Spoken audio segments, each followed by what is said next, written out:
Elivaldo Barbosa está de férias até o dia 1º de janeiro de 2021 e, por isso, nós vamos fazer o quadro em tempo real aqui no nosso Jornal do Piauí, sem contar, por enquanto, com a presença de Elivaldo Barbosa, que logo estará de volta.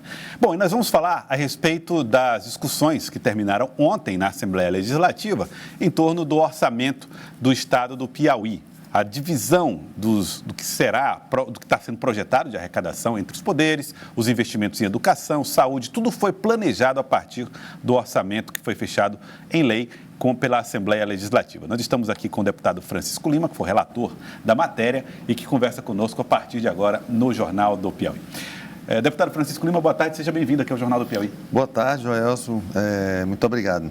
Bom, primeiro vamos falar um pouco dessa restrição no aumento do que foi repassado entre os poderes, um aumento apenas de 3%, um aumento que acompanhou a inflação. Existe algum tipo de compromisso de um aumento ao longo do ano que vem, caso seja registrada uma melhor arrecadação do que tem sido? O primeiro orçamento é um equilíbrio entre receita e despesa, né? Então, não se pode gastar mais do que o que se arrecada. E nós estamos, digamos aí, no meio ainda, ou num período, sofrendo os reflexos da pandemia, inclusive com impacto na economia. Então, eu entendo que a ressaca aí da pandemia na economia, o impacto maior será agora em 2021. E aí o Poder Executivo tem que buscar esse equilíbrio, né? Então, na verdade, o orçamento de 2021, ele aponta para 1,69% de aumento em relação a 2020. Então, o que vai ser praticado em 2021 é 1,60. 1,69. 1,69. Isso no executivo. No geral, o orçamento como um todo.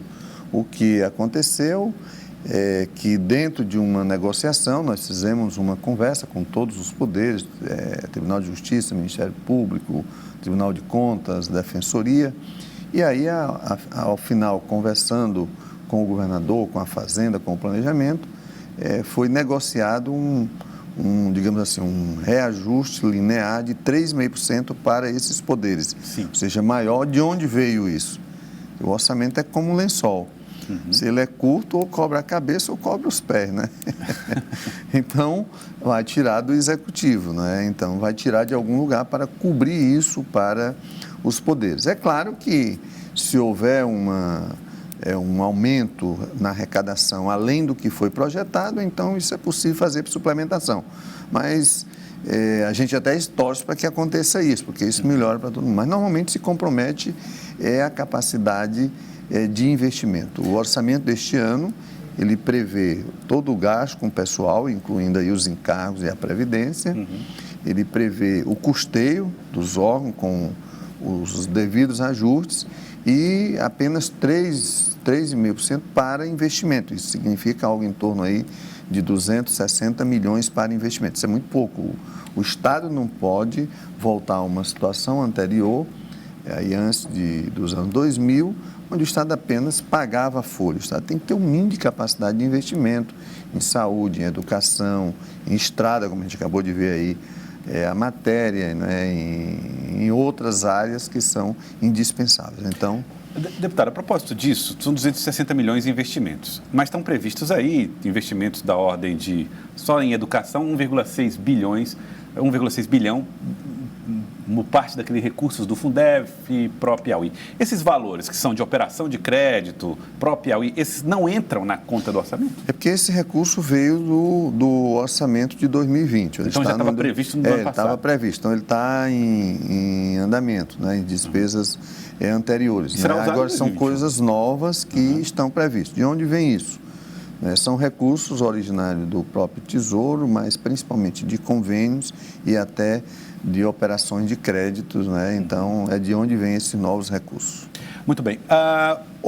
Havia na peça orçamentária uma previsão de investimentos de 15% em educação, né? Seria da ordem de 15% os valores praticados.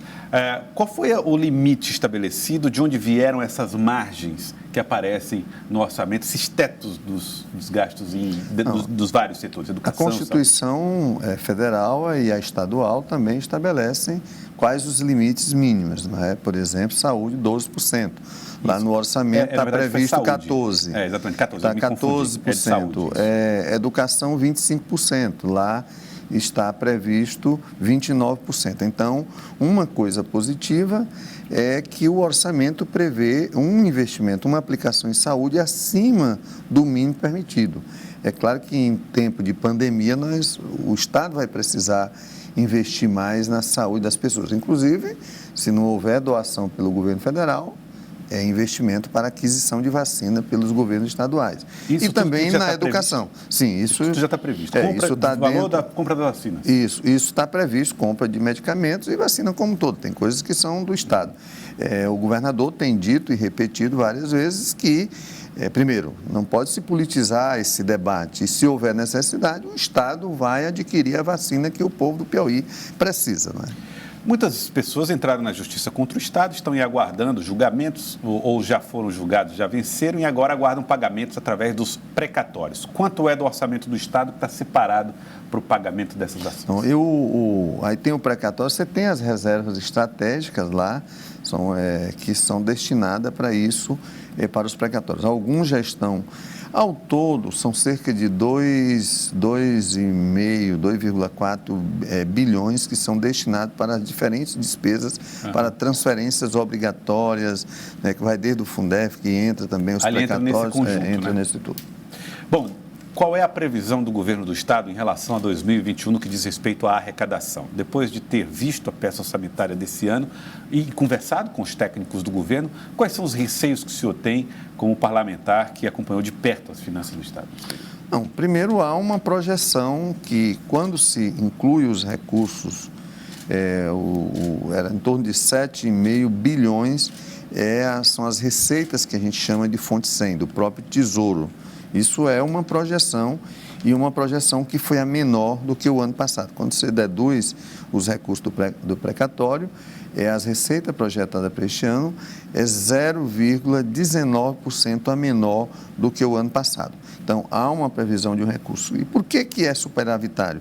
Porque tem recurso de outras fontes, como, por exemplo, operação de crédito, convênios, até alienação de imóveis e outras coisas possíveis. Então, na verdade, no Tesouro, a previsão é que a arrecadação seja menor do que é de 2020, na verdade. Isso já está previsto? Sim, já está previsto. O que a gente torce, primeiro, é que não haja um impacto na economia já previsto. Por que deverá ter um impacto? Não é? Porque este ano, mesmo com a pandemia, mas o Congresso Nacional aprovou medidas compensatórias, por exemplo, os repasses aos estados e municípios, então, que foi feito pelo governo federal, o auxílio emergencial que, de certa forma, manteve a economia e até aqueceu alguns setores, como na área de medicamentos, na área de alimentação, e também até o auxílio às empresas que impediram de haver demissões em massa durante o período onde houve um total isolamento social, onde as empresas fecharam, as atividades econômicas foram suspensas. Então, em 2021, e com a vacinação, certamente ela vai ter o impacto dessas medidas que não terão a compensação em 2021. Isso vai impactar a arrecadação do Estado e, consequentemente, a economia vai encolher. O senhor defende que haja que o Congresso e o governo federal aprovem novas formas de auxílio para estados e municípios? Não há outro caminho. Se tem... por isso é que tem o tal do orçamento de guerra. Se tem qualquer fator inusitado, imprevisível, que acontece, que é o caso da pandemia, em que isso afeta as atividades econômicas e vida das pessoas, então é importante, quem tem que socorrer é a União. Ela tem ou por endividamento, não é, por emissão de moeda ou por contração de financiamento, captação de recursos em outros mercados. Não tem outro caminho. E não só isso, quando a economia entra em crise, é o Estado que tem que prover a economia das condições mínimas de retomar, para que depois, porque a iniciativa privada ela vai entrar quando ela tem um mínimo de garantia. Quem se sente ameaçado ou encolhe, não é, ou então sai da atividade. Há informações de que algumas grandes empresas no país e até no estado, para poder sobreviver, elas vão ter que fazer enxugar. E onde é o custo maior delas? É em pessoal. Então, deverá ter demissão. Então, é o Estado que tem que fazer isso. Felizmente, o Congresso tomou essas medidas. Vocês lembram que no auxílio emergencial para a população, inicialmente o ministro da Economia nem queria, depois sinalizou R$ 200 por pessoa. E depois chegou a 600, podendo até chegar ao dobro para algumas pessoas, no caso das mães chefes de família. Então, ao mesmo tempo, o recurso que seria utilizado pelo seguro-desemprego, ele passou a ser auxílio para as empresas não demitirem, nada mais correto.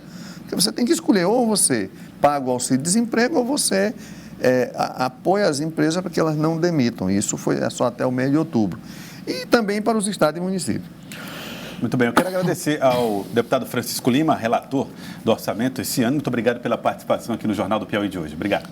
Nós é que agradecemos e desejar aí um Feliz Natal para toda a equipe da TV Cidade Verde, para toda a população do Piauí, não é? E para você em especial. Muito obrigado pela participação e pelos votos também.